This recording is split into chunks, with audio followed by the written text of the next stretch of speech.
ლალიბუთბაია, ნიდერლანდების სამეფოში ვცხოვრობ, ყველაზე 6 წელიწადია. მუნიციპალიტეტში ვმუშაობ უკვე 12 წელიწადია, როტერდამის ერთ-ერთი უდიდესი მუნიციპალიტეტია და ვარ იურიდიული მრჩეველი. ემიგრაციაში 26 წელიწადია რაც ვცხოვრობ.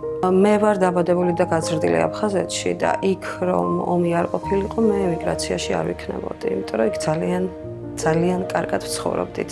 და საერთოდ არც გვიფიქრია, არც საზღვარგარეთ გასვლა, ცხოვრება და დარჩენაზე საერთოდ ფიქრი ზედმეტი იყო. მინდა რომ მამა ცოცხალი იყოს, იმიტომ რომ მამა გარდაიცვალა 2016 წელს და ძალიან მაკლია ცხოვრებაში. ოქტომბერში ვიყავი შარშან, ჩასული, ვიყავი გალში, ოჩამჩირეში, სოხუმში, გაგრაში, რიწაში, დაბადებული და გაზრდილი ვარ გალში.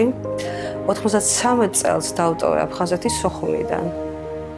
და არ ვიცი, ყველა ადგილი ჩემთვის ძვირფასია, რთული იყო.